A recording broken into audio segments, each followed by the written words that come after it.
Hachette Audio presents Cult of the Dead Cow, How the Original Hacking Supergroup Might Just Save the World. Written by Joseph Menn. Author's note and postscript read by Joseph Menn.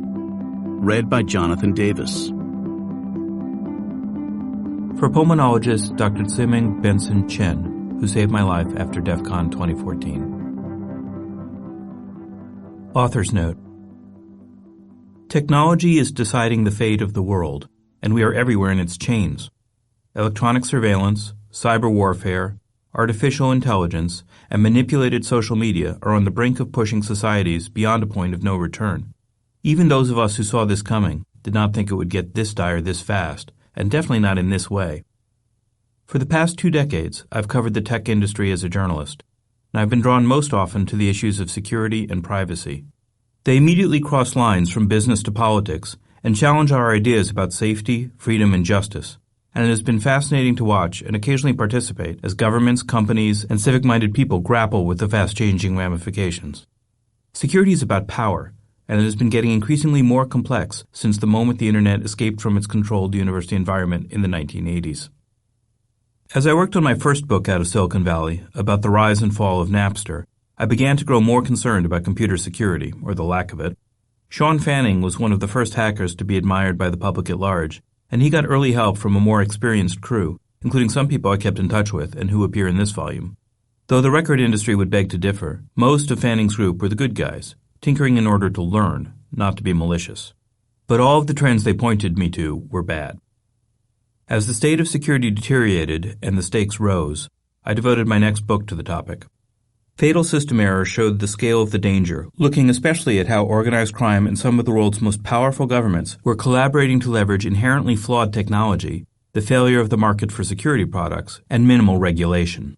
At the heart of that book was a true tale of Russian intelligence collaborating with criminal hackers, a scenario that went from shocking at the time of publication in 2010 to widely accepted today. Since then, many books have tackled the military internet complex, intelligence gathering, and cyber warfare, together with WikiLeaks, Edward Snowden, and the 2016 U.S. election. Missing in all of them has been a compelling account of the people dedicated to information security, who are out of the spotlight or even in the shadows, fighting to protect our personal data and freedom, as well as our national security. In many cases, these people are more colorful than their adversaries. That is especially true of the people whose tale is told in this book, key members of the Cult of the Dead Cow, who have played a role in all of the major issues cited. While their more overt antics drew attention in the past, until now no one has heard their real story, and some young hackers haven't heard of them at all.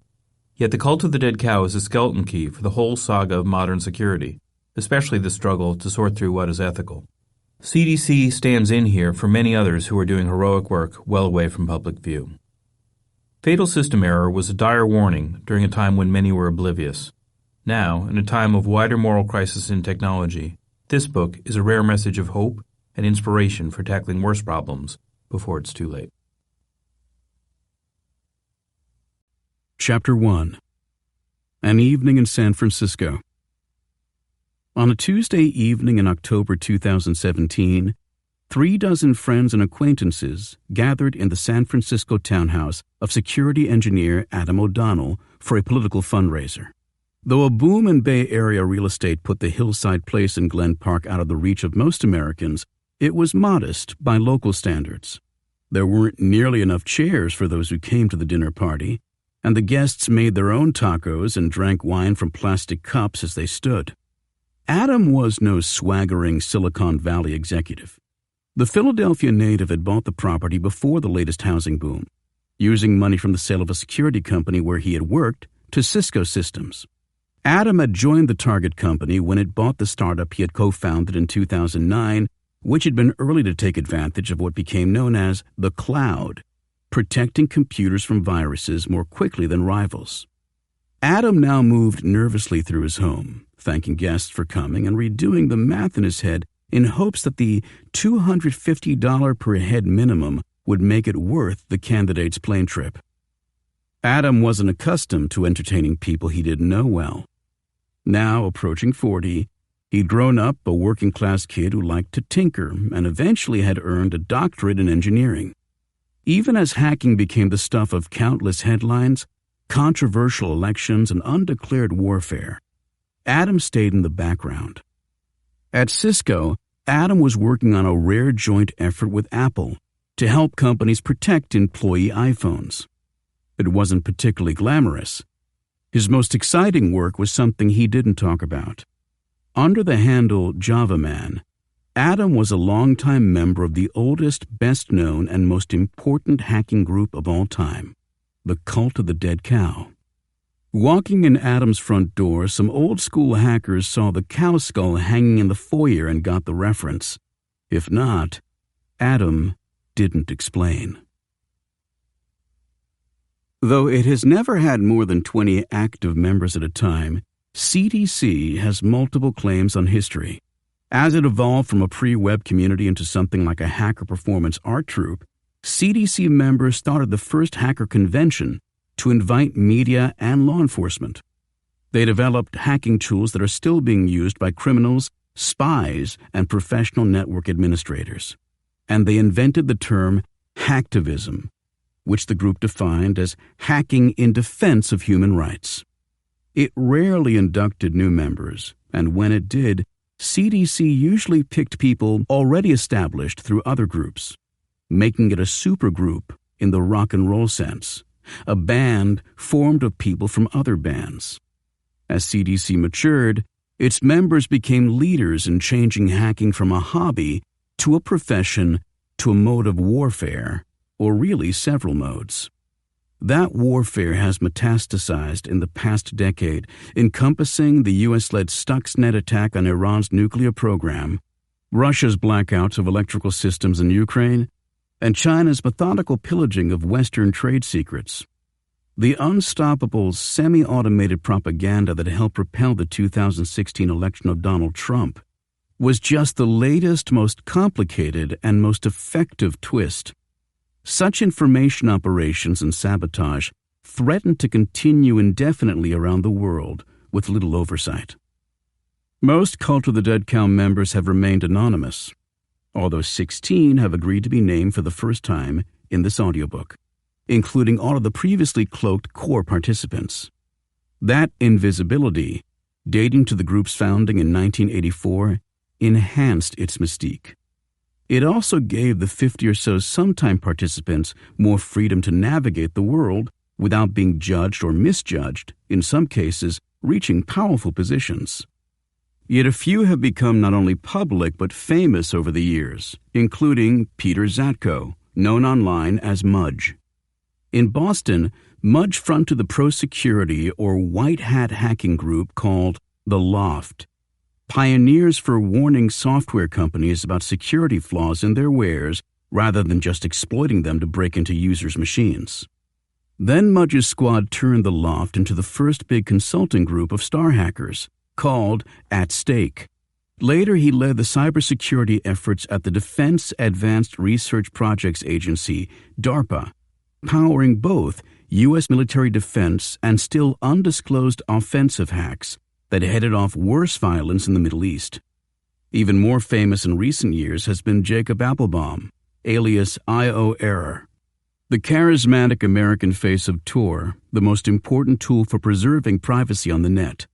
Jake served as one of the last loyal aides to WikiLeaks leader Julian Assange, and he personally revealed hacking tools developed by the National Security Agency. When his own acolytes exposed Jake for sexual harassment, the Cult of the Dead Cow publicly booted him out.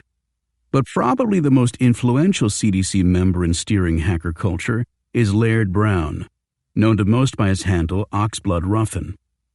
The father of hacktivism, Laird invented facts and was closer than his followers realized to Western intelligence figures, but he drove moral considerations to the heart of a global debate and ended up saving countless lives. Because they were the first to grapple with many ethical issues in computer security, CDC members inspired legions of hackers and professionals who came after them. CDC figures and those they trained have advised U.S. presidents, cabinet members, and the chief executives of Microsoft, Apple, and Google. And as issues of tech security became matters of public safety, national security, and ultimately the future of democracy, the cult of the dead cow's influence figured in critical decisions and national dialogue, even if many were unaware of its role. In the Silicon Valley of 2018, CDC shared indirect responsibility for rank-and-file engineers citing human rights to protest their own company's work with immigration enforcement, the Pentagon, and China. Adam had contributed to other political campaigns, especially in the wake of Trump's election, including some Democratic neophytes identified by the entrepreneur founder of a new Bay Area grassroots group called Tech Solidarity. And he would soon write a program to help target likely Democratic voters on Facebook the way Trump had gone after Republicans. But playing party host was a bit scary for an introvert like him. So Adam had asked one of the Cult of the Dead Cow's most prominent protégés to join him as co-host, Facebook's chief security officer, Alex Stamos. The grandson of Greek Cypriot immigrants who ended up in Sacramento, Stamos had a trajectory similar to Adam's: public schools, serious technical higher education, and then jobs as a principled hacker. One of his first was at Stake, working for Mudge and others in the loft who had wowed him by testifying to Congress in 1998 under their hacker handles about the dismal state of cybersecurity. Following in CDC's footsteps, Stamos had earned a reputation for independence. When Edward Snowden leaked files showing that the NSA was collaborating closely with the big internet companies, especially to scoop up data on people in other countries, Stamos gave a heartfelt talk on ethics at the biggest hacking conference, DEF CON. He declared that despite the lack of widely enforced moral codes, security experts should consider resigning their posts rather than violate human rights. For all the stridency, Yahoo hired Stamos as Chief Information Security Officer, part of the general public response by Silicon Valley giants to the exposure of complicity. He stayed until 2015, when he quietly quit over the company's unannounced searches of all user email under a secret court order. Since then, he had held the top security job at Facebook, trying to limit the damage of Russian hackers spreading hacked Democratic emails under false pretenses and fighting other battles against propaganda, despite lukewarm support. Separately from his work at Facebook, Stamos engaged in electoral politics. At Yahoo, he had briefed Congress on security issues, and he had been impressed by some representatives and dismayed by others. Realizing that his seat at a big company gave him special access, he used that and personal donations to candidates from both parties, including Texas Republican Will Hurd, to push on the issues he cared about. His legislative wish list included combining U.S. cybersecurity defense in one agency instead of having multiple agencies working mainly on offense. He also wanted to reform hacking prosecutions, currently guided by the sweeping Computer Fraud and Abuse Act, and prohibit built-in government backdoors for spying in tech products, which Stamos thought would cripple American companies as other countries turned away. And like former White House cybersecurity advisor Richard Clarke, he wanted a more robust White House process for deciding what software flaws to hoard for offense and which to disclose for defense.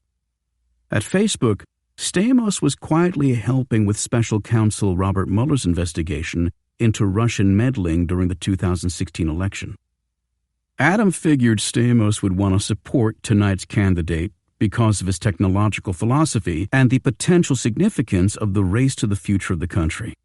There were deeper reasons as well, including a chance to pay a sort of cosmic Silicon Valley penance. The candidate was Beto O'Rourke, a Democrat who was hoping to emerge from the primary and face Republican Ted Cruz in November for a Texas seat in the U.S. Senate. Cruz was the heavy favorite against pretty much anyone. No Democrat had won a statewide Texas vote since 1994, and Cruz was one of the best-known and best-funded members of the Senate, the Republican runner-up when Trump won the national primaries in 2016.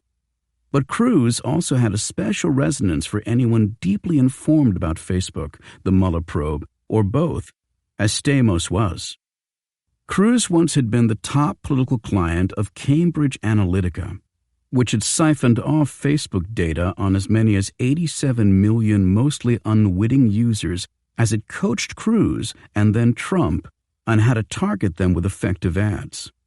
Looking at the full electoral picture, Republicans held a slim Senate majority, and flipping just 2 seats would allow Democrats to block automatic approval for Trump's Supreme Court and cabinet picks and, if necessary, protect Mueller's probe.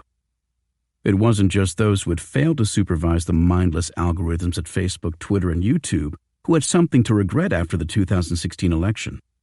The cult of the dead cow had amends to make as well.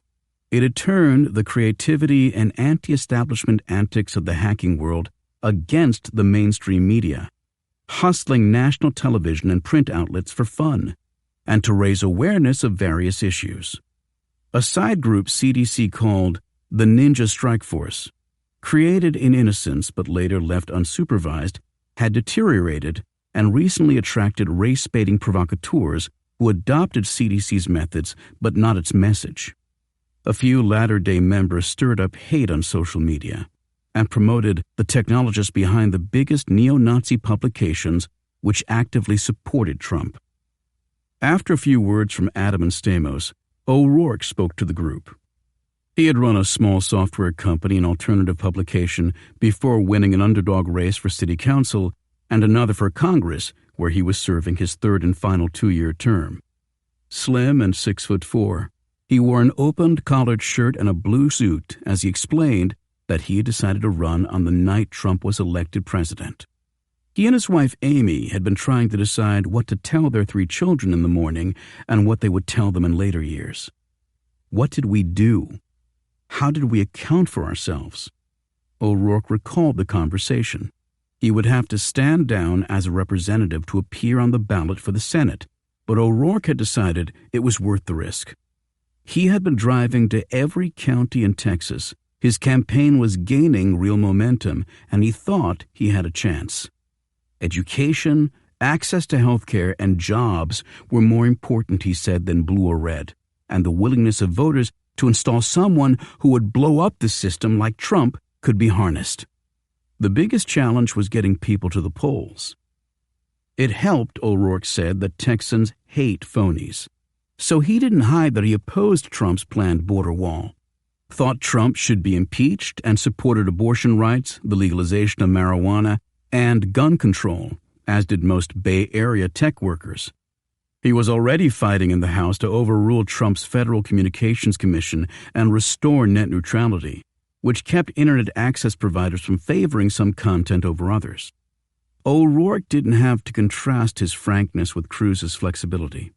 Everyone there knew the incumbent had declined to endorse candidate Trump after he attacked Cruz's wife's looks and suggested Cruz's father had been involved in John F. Kennedy's assassination before Cruz rolled into line anyway. "We've just owned everything that we are about and believe in," O'Rourke said. Declining money from political action committees hurt, but Adam and Stamos' fundraiser helped. Several who attended it went on to hold their own fundraising parties in a chain reaction. Across the country in Boston, CDC stalwart Sam Anthony, a Harvard doctoral candidate working to make self-driving cars safer, held a fundraiser for O'Rourke that likewise inspired additional East Coast donations. Though many others would also gravitate toward helping O'Rourke as he gained steam, won the 2018 primary, and drew almost even with Cruz in the polls, the early support in San Francisco and Boston was fitting. Those 2 cities had the most CDC members. And as it happened, the group had had its start in O'Rourke's home state of Texas. Chapter 2. Texas T-Files. Like many of the Internet's earliest adopters, Kevin Wheeler willingly struggled to master the new and clunky medium out of a deep need for human connection. The nerdy son of a university administrator and a music teacher had enjoyed a group of similar friends in Kent, Ohio, where they played Dungeons and Dragons. But then the family moved to Lubbock, Texas in 1983, and the 13-year-old had the culture shock of his life. It was bad enough just being a rebellious teenager in the heart of the Reagan Republican era. But now, at his new junior high school, Kevin was lost among the culturally conservative evangelicals whose idea of a rebel was hometown hero Buddy Holly. Kevin tried to talk to the rich kids, but they were snobby and mean. He tried the poor kids, and they shocked him, trading tales of sex and drugs. But they let him sit with them, so he stayed. A couple of other kids had parents working at the big Texas Instruments plant and were also technologically inclined. Others started paying attention to what could happen with computers after seeing the movie War Games, which came out the year Kevin arrived in town. The film depicted teenager Matthew Broderick dialing out randomly through a clunky gadget called a modem that sat between his computer and his home phone line. Broderick's character accidentally tapped into a military supercomputer. The budding hackers of Lubbock weren't looking for trouble either. A couple of the older kids had set up electronic forums known as bulletin boards, where strangers using modems to call in over regular phone lines could read or leave messages in text files, which the locals also called T-files. Widespread use of web browsers was still a dozen years away. Kevin had put in 2 years on his Apple II by the time he moved to Lubbock, so he found the local bulletin boards in short order. There weren't a lot in his 806 area code, and most were run by hobbyists talking about computers. Some older teenagers had one that was more freewheeling, and Kevin and a group of friends chatted there for a while until the bigger kids got tired of the hangers-on and banned them. Kevin was indignant. "We have to make our own and truly be elite," he told friends. Kevin and the others started several boards and filled them with text files on heavy metal and parodies of Star Wars and other pop culture topics, as well as satires of the more serious bulletin board operators and swaggering hackers. The boards cross-referenced each other's titles and phone numbers and banded together under the name Pan-Galactic Entropy. To dial interesting bulletin boards outside the area code meant hefty long-distance charges on the home phone bill. Anyone without rich and forgiving parents needed someone else's credit card or a 5-digit code from a long-distance company like MCI, or some actual hacking ability. The easiest of those to come by was a 5-digit code, which could be cracked by hand with repeated trial and error by those who were truly dedicated. The winning digits spread like hot gossip in the school lunchroom and by bulletin board postings at night. That worked until too many people used them, and MCI noticed and revoked the number, which would usually take about a month. Then a new one would be discovered and passed around. If you spent enough time at it, you could find a bulletin board with just your kind of content and just your kind of attitude. Most boards let you download what they had and repost it on your own board. If you had a modem that was fast enough, or that you could let run all night to digest a big file, that is, if nobody needed to make a regular call, so you could stay connected. Kevin's parents didn't seem to mind his occupying the phone line and staying up late downloading files. Like many his age, Kevin hunted for new programs he could run on his Apple, which meant obtaining and trading cracked versions with the digital controls limiting usage removed, known as wares. But reading and soon writing text files were what Kevin cared most about. It was a creative outlet for him, and he had an audience. He wanted his text files to be funny, or at least provocative, so he could connect to other kids who got the same jokes. After a 1985 summer job at a computer store brought in enough money for Kevin to buy a $715 hard drive, he launched his own bulletin board, Demon Roach Underground. One of the first files to go up was Kevin's nonsense riff on the established genre of subversive files with material like that in the printed tome, The Anarchist's Cookbook, which gave instructions on most things dangerous and illegal. Kevin's offering was Gerbil Feed Bomb, and it used numbered instructions and advised readers to, among other things, grind pet food pellets up, pour the grains into a glass jar, and dump them out again. Then they were to pour gas into the jar, light a fuse, and run away screaming. It was passable juvenile humor. But while it made fun of anarchist credos, it also mocked the police who would respond to the explosion. The police are your friends. And it talked about how much fun it was to whack a bag of pet food with a bat and pretend it was Republican First Lady Nancy Reagan, inventor of the Just Say No anti-drug campaign. Kevin himself was never interested in drugs or even beer, but that didn't mean the Reagans didn't deserve to be mocked. Online, everyone needed a handle. Kevin picked Swamp Rattay because he loved playing in the marsh near his home. The nickname soon evolved into the more distinguished Swamp Rattay, and eventually to Grandmaster Rattay. One of his earliest online cohorts took the unoriginal name Sid Vicious, after the most pathetic drug-addicted member of one of the first punk bands, the Sex Pistols. In reality, Sid was an 8th grader named Brandon Brewer, who lived in the nearby town of Friendship. Unlike the pale and reclusive Kevin, Brandon played sports, but he and his older brother Ty, known as Graphic Violence, also ran a bulletin board called KGB, after the Soviet spy agency. It hosted real bomb-making instructions, among other things. But it also kept the brothers from getting drunk and getting in trouble outside their house. Kevin later told a friend that KGB had some nutty retardo sex and violence stuff and some kind of freaking thing about MCI, referring to the telephonic equivalent of computer hacking. Brandon had more technological ambition than Kevin. He went dumpster diving outside big company offices, looking for anything that would help him break electronically into those businesses. He also used blue boxes, which were prime devices for freaking. They emitted tones over phone lines to rig free long-distance calls. A favorite game was to keep transferring calls to stations farther along in the same direction, eventually circumnavigating the world to ring a second phone in his own house.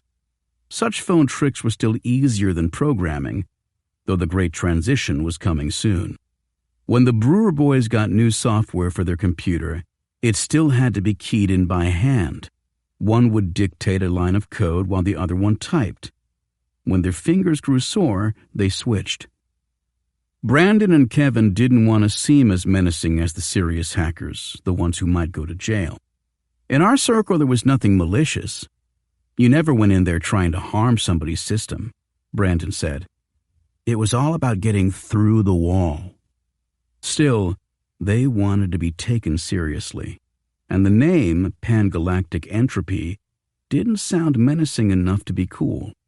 It was too Hitchhiker's Guide nerdy. They kicked around possible new names for their effort to tie together their small community of bulletin boards and writing, and decided that something with the word cult would be sinister and mysterious enough. Cult of what? Some words were too silly, like strawberry, but a little silly would be good. We wanted it to be weird, Brandon said.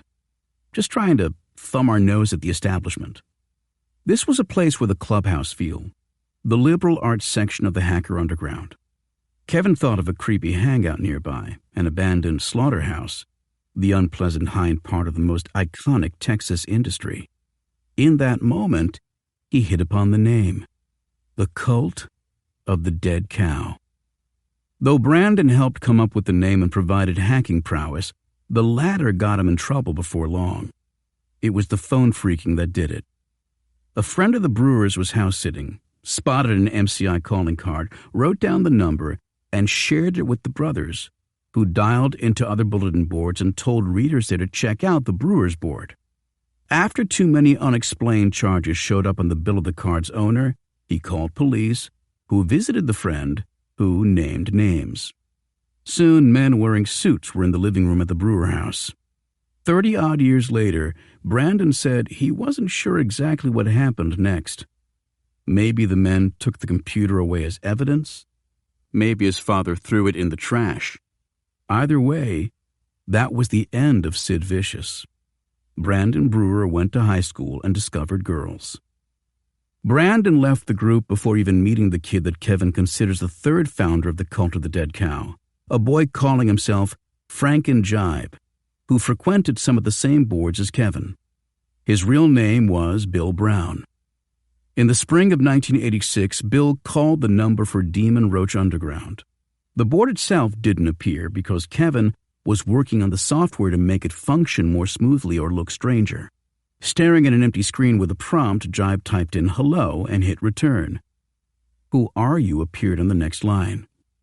Bill hoped he was communicating directly with the system operator, or sysop. He was in luck. It was Kevin.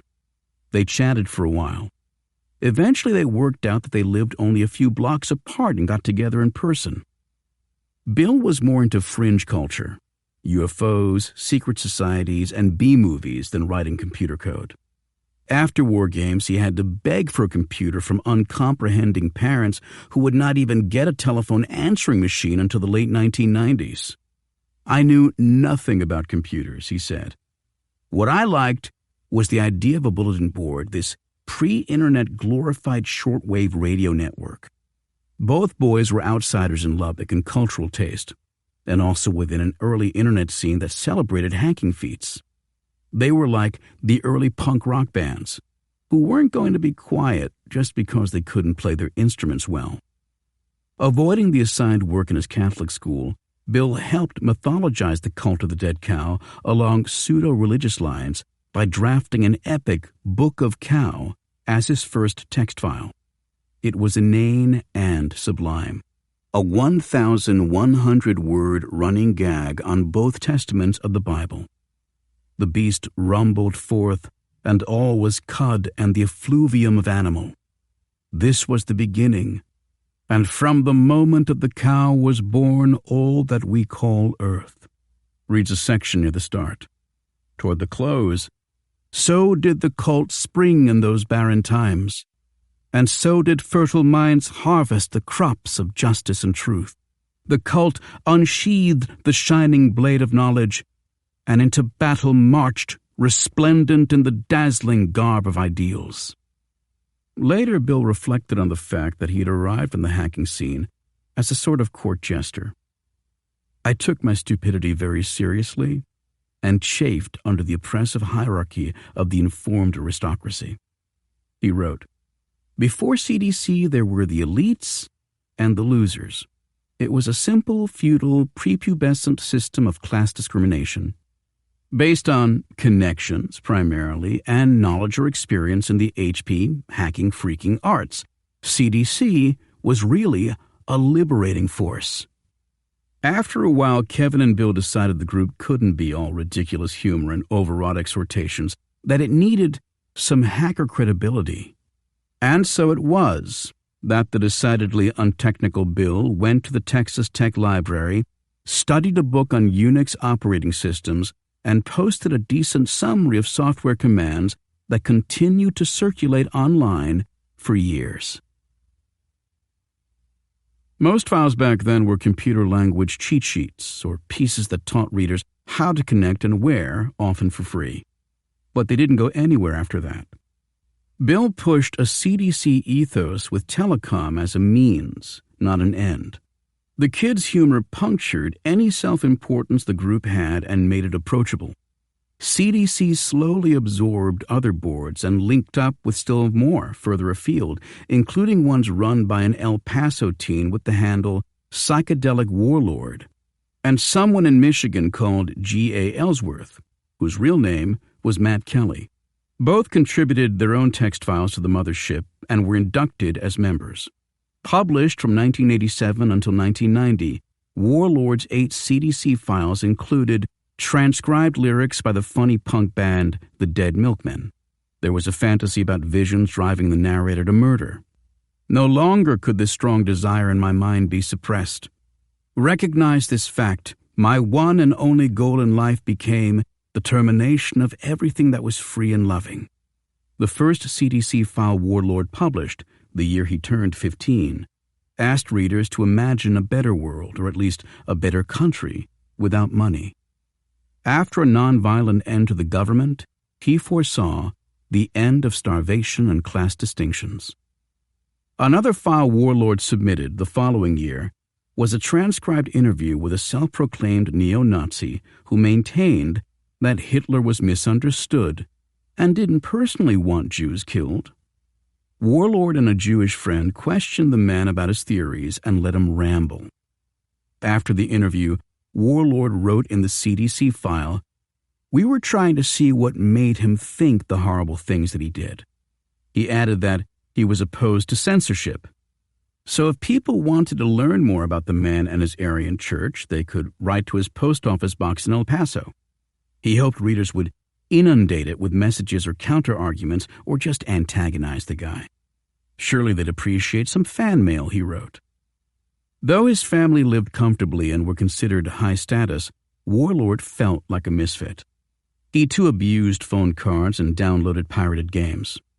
When Dad bought an Apple IIe and a 300 baud modem, and I started to get on boards, it was the Facebook of its day, he said. You just wanted to be part of a community. By recruiting leaders of other boards, CDC began to act a little like the supergroup it would become a decade later. But in those simpler days of the late 1980s, the main criteria for membership in CDC were the following. 1. Being known to an existing member. 2. Don't be boring. And 3. Don't be an asshole. A girl who went by Lady Carolyn, actually named Carolyn Carrie Campbell, got to know Warlord from his board and then joined CDC at age 15, making the group one of the small minority with female representation. Obscure Images, the handle of artistic Chicagoland teen Paul Leonard, regularly graced Matt's board, Pure Nihilism, before becoming another mainstay of CDC. I'm the pretty much standard issue sort of nerd, moody, loner outcast kid, Paul said later. Paul had hung around boards that emphasized trading pirated software, and he was friendly with one of the leading lights of the scene before the young man became the first person to be tried and convicted under the 1986 hacking law, the Computer Fraud and Abuse Act. After that, Paul was looking for something more fun and more legal. The CDC people were, at least for the most part, up until the later 1990s, more interested in writing, music, art, and that sort of thing, Paul said. The technical issues were subsidiary to that. He embraced the do-it-yourself publishing culture that overlapped with music and zines like Boing Boing, which morphed from paper to electronic form and is one of the few still around from back in the day. A graphic artist, Paul appreciated and contributed to CDC art made from text characters, which was all that most modems of the day could handle.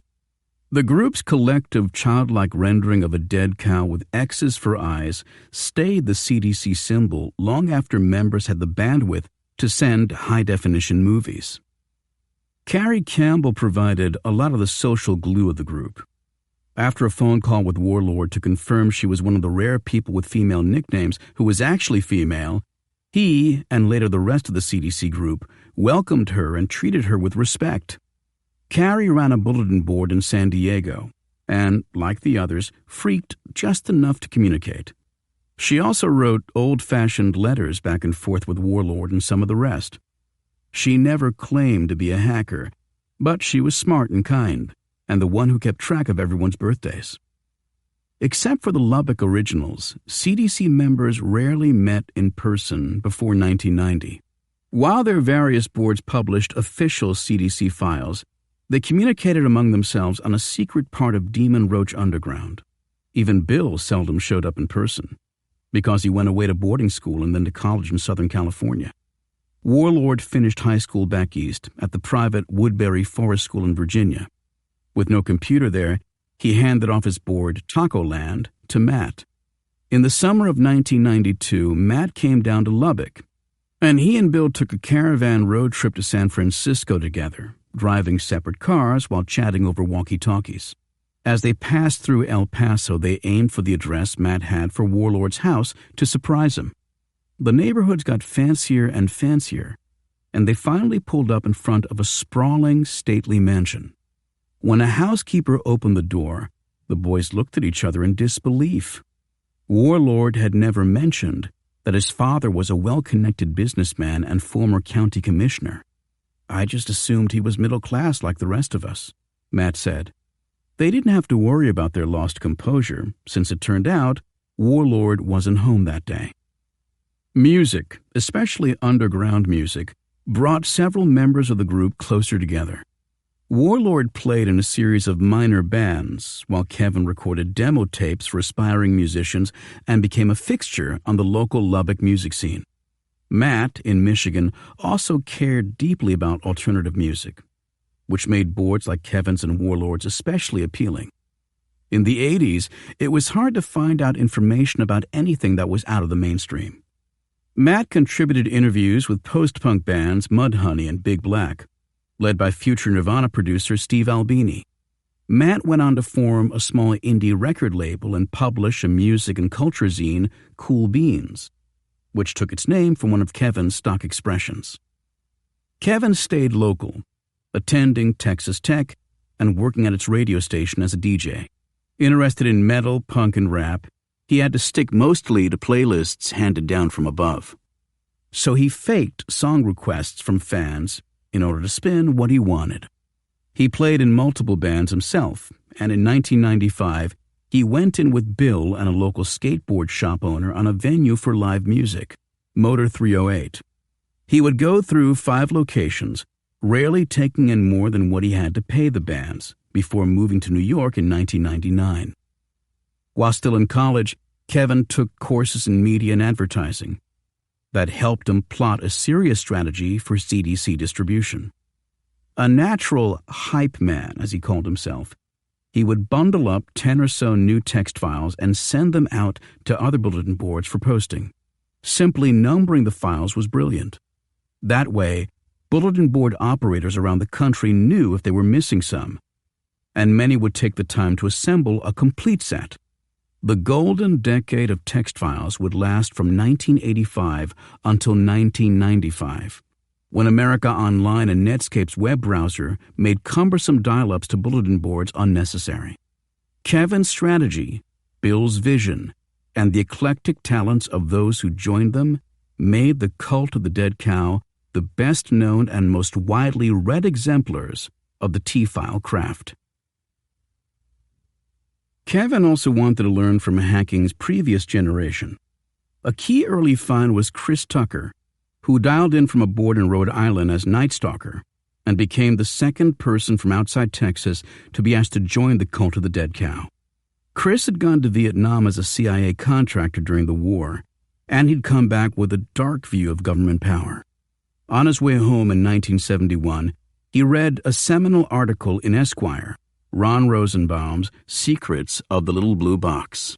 Rosenbaum had spent serious time with the phone phreakers, the forerunners of today's hackers, and he explained what they were doing in plain English.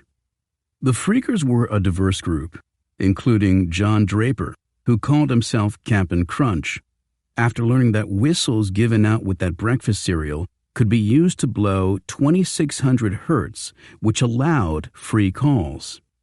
The technical puzzles of phreaking would attract future innovators, up to and including Apple founders Steve Jobs and Steve Wozniak, who sold blue boxes to make free calls while in college.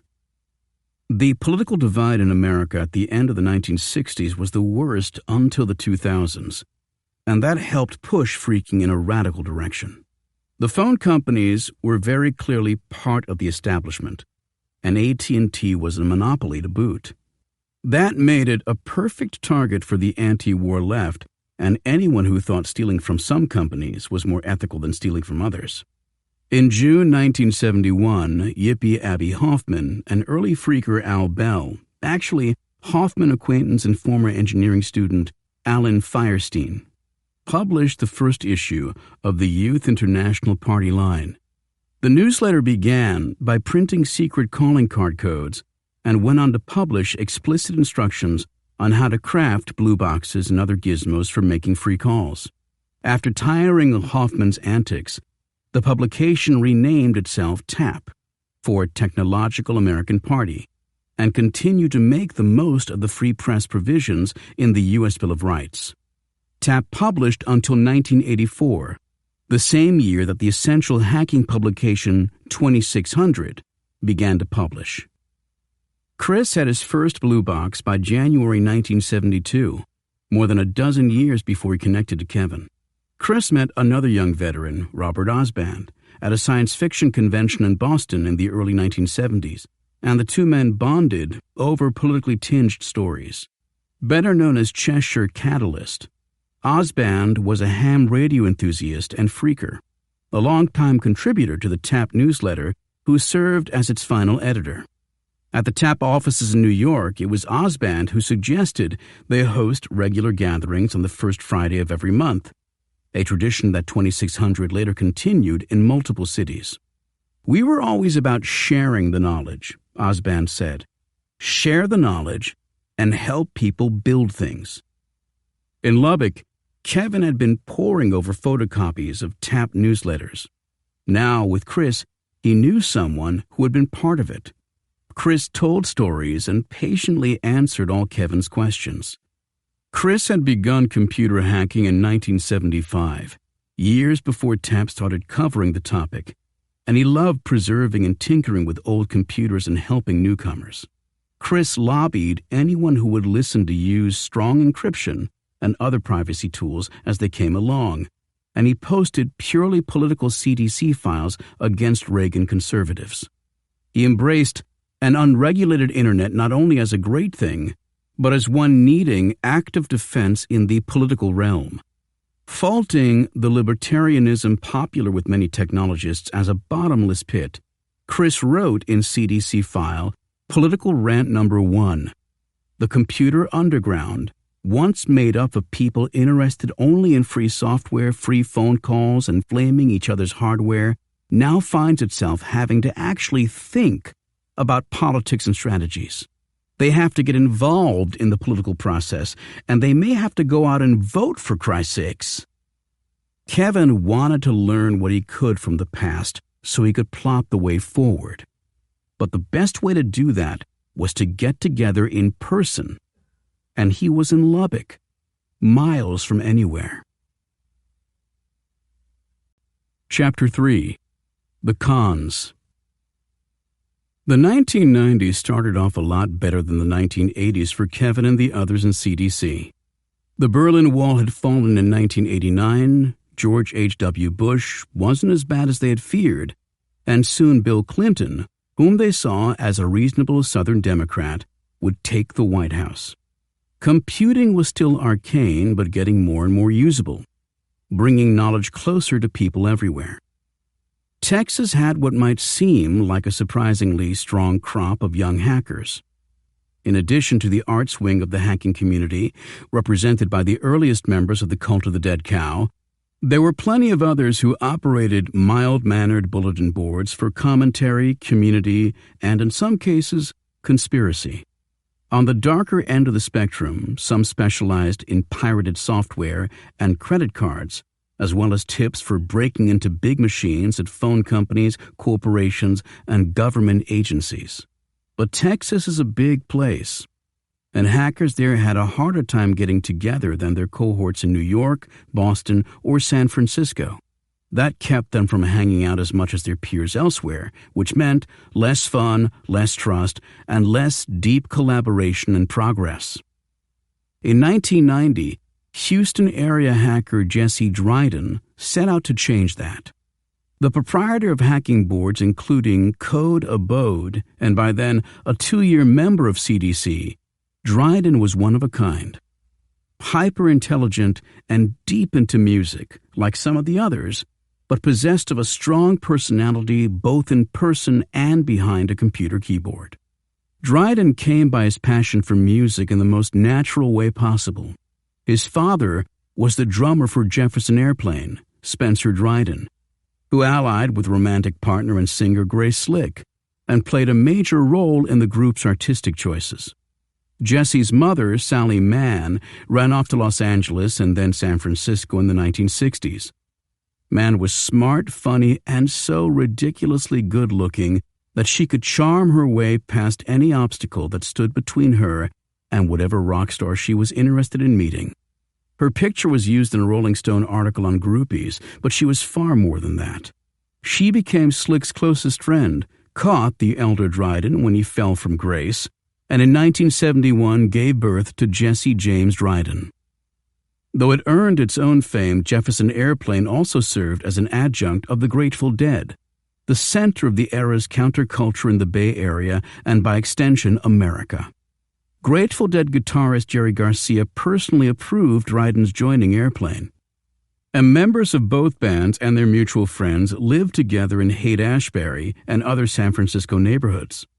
Along with shared creative efforts and anti-establishment attitude, that deep alliance meant experimental social structure, early technological adoption, and, as Mann put it, better living through chemistry. Even before the Dead had their name, they were a part of Ken Kesey's Merry Pranksters, the eclectic and idealistic group that drove through America to have fun messing with people and to spread the good news about LSD. Another prankster, visionary writer and marketer Stuart Brand, would also help spread the good news about the coming age of computing. Brand's outlets included the ecology-oriented magazine Whole Earth Catalog and The Well, the pioneering West Coast online community. Among Mann's friends was Dead lyricist and future Well regular John Perry Barlow. As a Wesleyan college student, Barlow had begun visiting acid guru Timothy Leary, and he introduced the Dead to Leary in 1967. Later he wrote songs for the Dead, including Cassidy, a tribute to a child that weaves in the history of beat icon Neil Cassidy. Still another prankster. The Dead attended and sometimes performed at Kesey's acid test parties, and they became technology enthusiasts as well, encouraging the taping of live shows. The swapping of those tapes deepened the Dead's connections with fans and foreshadowed music-sharing services like Napster. Jesse's unorthodox heritage prepared him well to bring a major innovation to CDC and the broader hacking scene, the Modern Hacking Conference. And it was one of the reasons that Jesse helped turn CDC into a 1990 successor to the Merry Pranksters, as Barlow saw it. Like the pranksters, the group would exude idealistic joy at tweaking the establishment and describing the rapidly evolving world they saw and that the grown-ups were somehow missing. Humor is one of the great binding things in the world, Barlow said, and something that CDC shared with the pranksters was using humor to question the legitimacy of power. As with hackers, Barlow said, the thing about acid heads is they think authority is funny. Though his parents gave Jesse Dryden an amazing start in many ways, intellectual, social, and artistic, stability was another matter.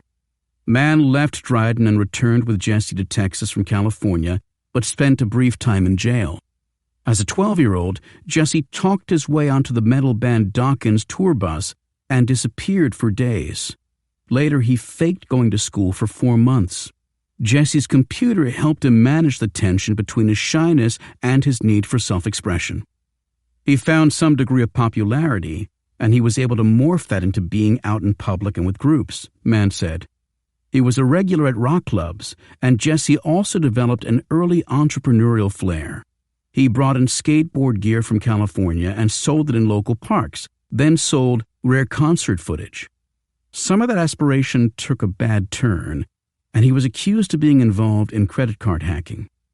Nothing ever came of it, but they took Jesse's really cool Mac, Mann said. As the teenage Jesse's relationship with his mother frayed, he befriended the manager of a local music store, Vince Gutierrez, and lived with him and his daughter off and on. He talked about the cult of the dead cow a lot and introduced friends to Gutierrez by false names or their online handles. Jesse's own came from his description of an LA metal band that he referred to as Drunk Fucks. Gradually he became known as Drunk Fucks, or DFX, heavily stylized with a practiced coolness and opaque to outsiders. He has issues of self-esteem, Gutierrez said. He doesn't feel like he fits into a certain type of people. CDC was sort of like Jefferson Airplane for him. These cats were just extremely underground. Not in the sense of criminal, but in the sense you didn't know what the world's about unless you're one of them. It's elaborate, like a fraternity. In 1990, at age 19, Jesse strategically leaked word on the boards that the first annual Xmas Con, soon to be known more lyrically as Ho Ho Con, would convene for 3 days over Christmas break at a La Quinta Inn near the Houston airport, where single rooms cost $44 a night. The anonymous announcement was short, but it was an apotheosis of Jesse's own style and that of the nascent CDC. It claimed that Xmas-Con had been planned as a private event before journalists spilled the beans. Strictly to counter that, he said, Xmas-Con would be open to the public. And it took several knowing swipes at previous hacking conferences that had been private and that Jesse had enjoyed attending, a 3-year-old series known as SummerCon. The first SummerCons were held in St. Louis by the editors of Frack, an online magazine begun in 1985 with a name that merged the words freak and hack into something like a curse word. Jesse's announcement ran in an unauthorized revamp of Frack in November 1990. We plan on having the biggest gathering of hackers and feds since SummerCon 88, Jesse wrote, inviting all hackers, journalists, and federal agents. The joke was that while this would be the first hacker conference with feds invited to attend, it was not the first with them present. SummerCon 88 had mainly been about drinking, bragging, and hanging out in real life with people one knew online. But the Secret Service, whose anti-hacking duties developed from its responsibility to fight counterfeit currency, had shown up and spied on the festivities that year. Nothing all that nefarious was uncovered, but arrests followed anyway. It was part of the build-up to what would be the first law enforcement roundup of hackers across the country in 1990. CDC survived those sweeps because it was more of a social space, a refuge for hackers blowing off steam than a place to plot actual hacks that ran afoul of the law. It also survived the other related momentous hacking event of that era, the first great battle between two groups, the Legion of Doom and the Masters of Deception. But both developments shaped CDC and ensured its survival. The arrests were a sharp reminder to be cautious where the law was concerned. They also gave rise to the Electronic Frontier Foundation, still the preeminent legal defense group for hackers and researchers, which would intertwine with CDC and its causes. As for the duel between groups, it reinforced CDC's commitment to the pursuit of peace among hacking tribes. In fact, it would have the unusual distinction of admitting members from both LOD and MOD. LOD began even before CDC, spawned in the early 1980s by a Florida man with the handle Lex Luthor, after the Superman villain. Organization was slipshod, membership was fluid, and regional branches sometimes had little to do with one another. Intriguingly, there was significant overlap between LOD's most impressive hacking adventures and stories in Frack, which grew out of a bulletin board specializing in tales of underground activity. Frack stories circulated on outside bulletin boards the same way CDC files did, but the content included security trade secrets. Unlike the other big hacking publication, 2600, Frack was online, which left it more vulnerable to prosecution